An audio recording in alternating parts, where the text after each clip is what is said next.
Good afternoon, students. So in today's video, I'm going to talk about verbs, active versus passive voice. When should we use active voice in our writing, and when should we use passive voice in our writing? And so here, without delay, I am going to share my screen to teach you about active and passive voice. And so as a rule, choose an active verb and pair it with a subject that names the person or thing doing the action. Action verbs express meaning more emphatically and vigorously than their weaker counterparts.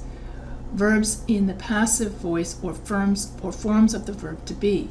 So when you use active voice, then it's the subject that's doing the action. And if you use passive voice, then the subject is receiving the action. So passive voice. The pumps were destroyed by a surge of power. So this is passive voice because the pumps, which is the subject, is receiving the action of being destroyed by a surge of power. Be verb. A surge of power was responsible for the destruction of the pumps. A surge of power destroyed the pumps.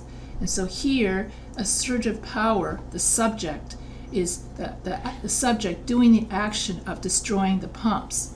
And so when you compare these three sentences, passive voice and active voice, you notice that the active voice is much stronger and much more dynamic because here the subject is doing the action. So when you're writing your essays, stick to active voice unless you're writing a scientific paper. In a scientific paper or a science paper, that's where we use passive voice when the person doing the action is not important.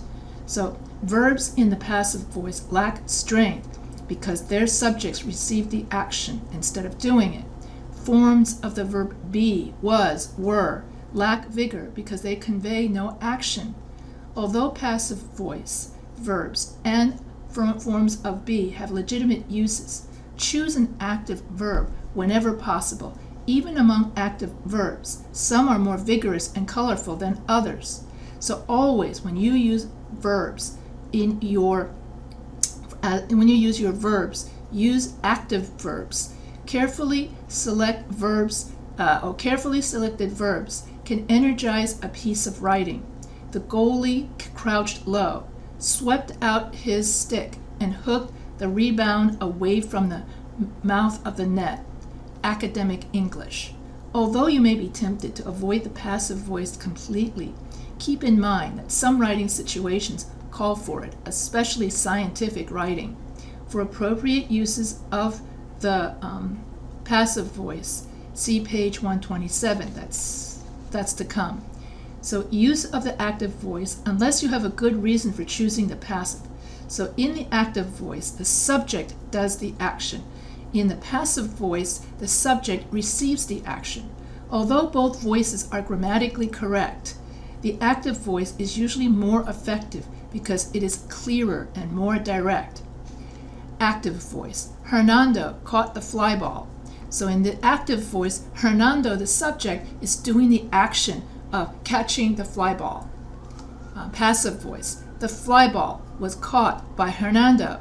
So here in passive voice, the fly ball is passive and it's receiving the action of being caught by Hernando. Passive voice often identified the actor in a by phrase, as in the preceding example. Sometimes, however, that by phrase is omitted and who or what is responsible becomes unclear. The fly ball was caught. Most of the time, you still want to emphasize the actor, so you should use the active voice. To replace a passive verb with an active one, make the actor the subject of the sentence. So the settlers stripped the land of timber before realizing the consequence of their actions. So this revision emphasizes the actors settlers by naming them in the subject. Appropriate uses of the passive voice.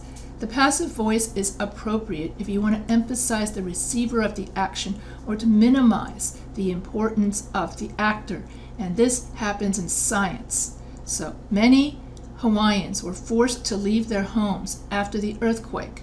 So this is an appropriate use of the passive voice, because here the Hawaiians are receiving the action of being forced to leave their homes.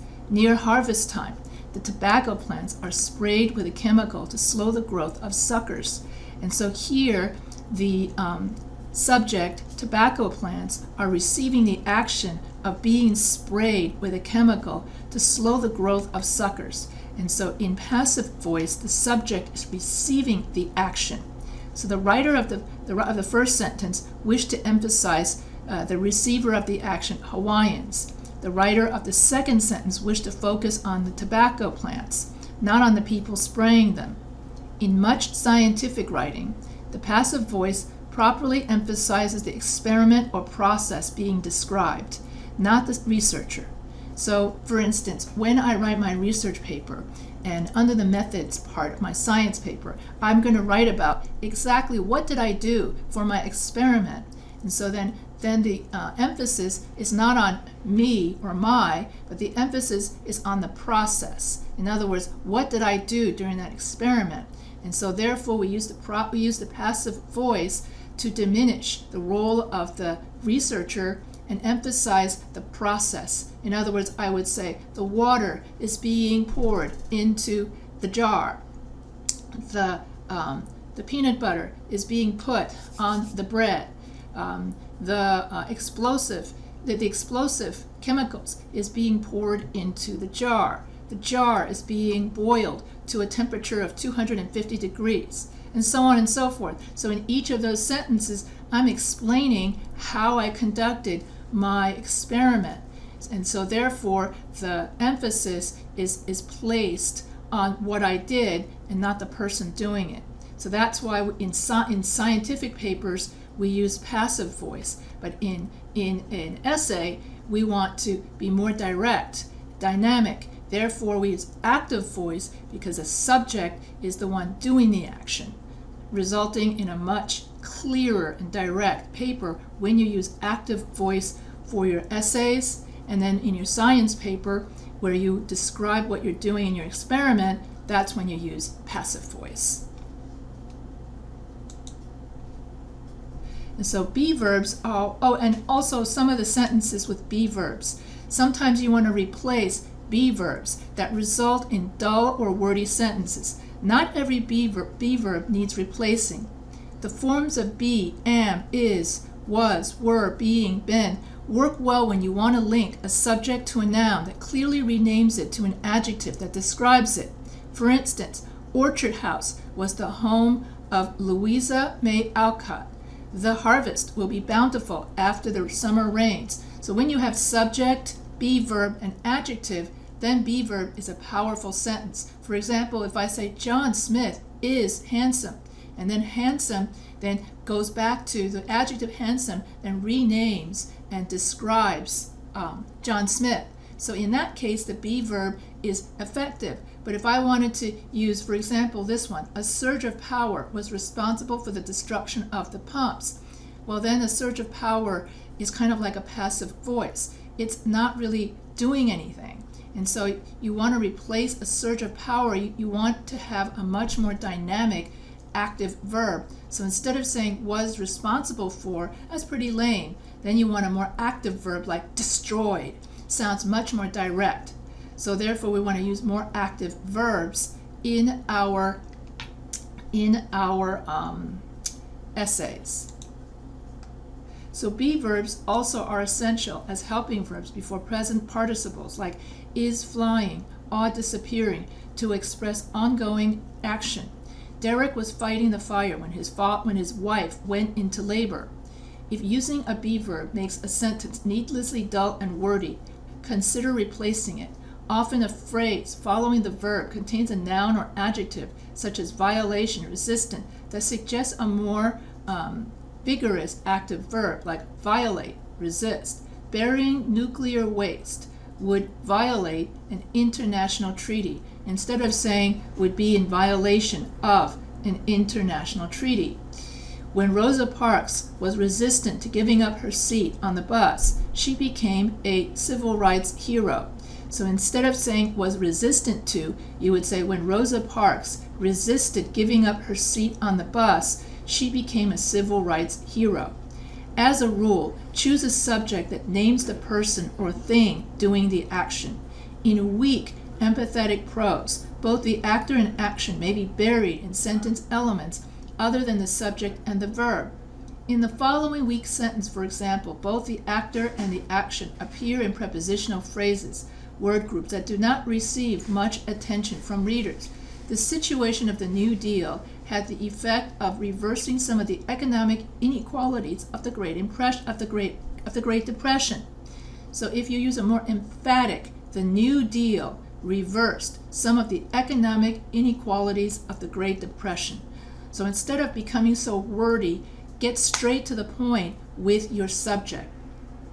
And so always go straight to your subject. Avoid vague subjects like it and there is. Another way to write is balance parallel ideas. If two or more ideas are parallel, they are easier to grasp when expressed in parallel grammatical format. Single words should be balanced with single words, phrases, and with phrases, clauses with clauses. So when you have parallel ideas, that should be like in your thesis statement. Adjective, adjective, adjective. Adjective, noun, adjective, noun, adjective, adjective, noun. Sentence, sentence, sentence.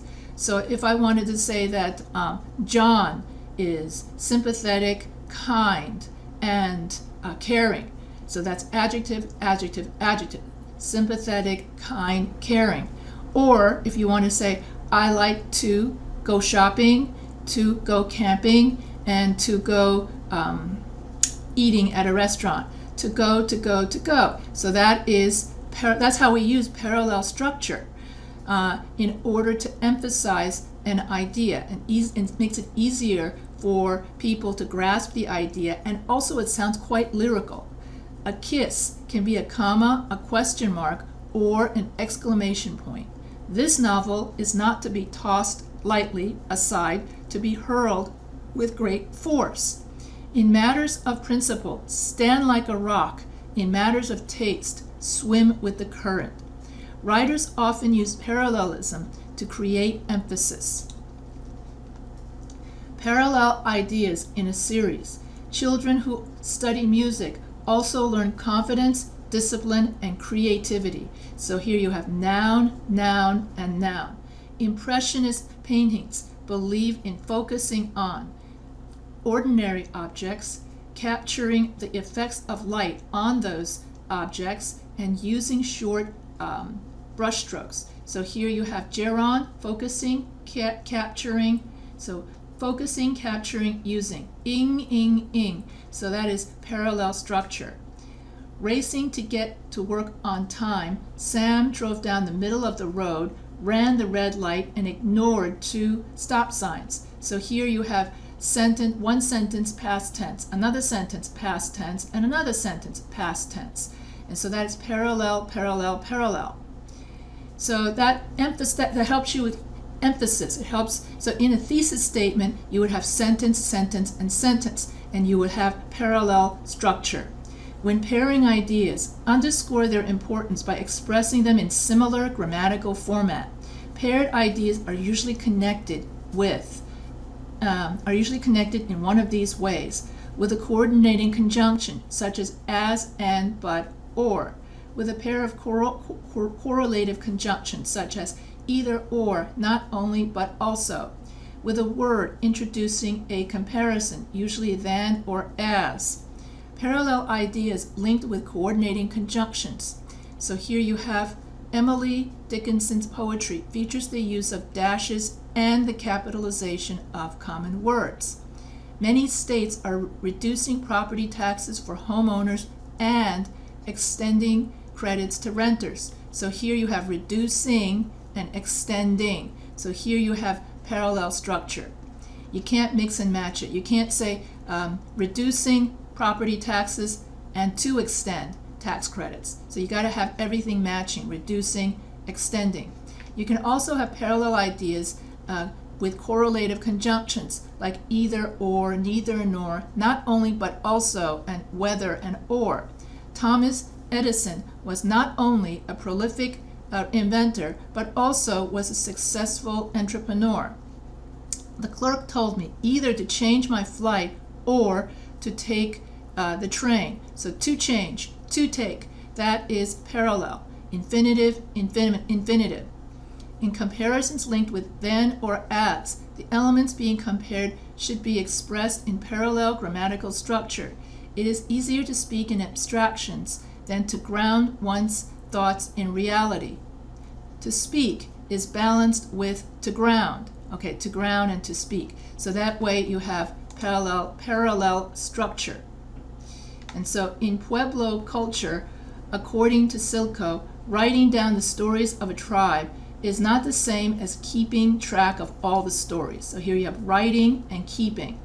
So when you use parallel structure, you are able to emphasize your ideas. And so in this video, I taught you several things. I taught you the importance of using active voice, using subjects that do the action, using active verbs, and replacing dull be-verb sentences with active verbs, and also to use parallel structure to emphasize ideas. So you have noun, noun, noun, adjective, adjective, adjective, or you have infinitive, infinitive, infinitive, and it sounds very lyrical and it sounds like emphasis. So when you write the 3 reasons for your thesis statement, it's important to use parallel structure to give emphasis to your thesis statement.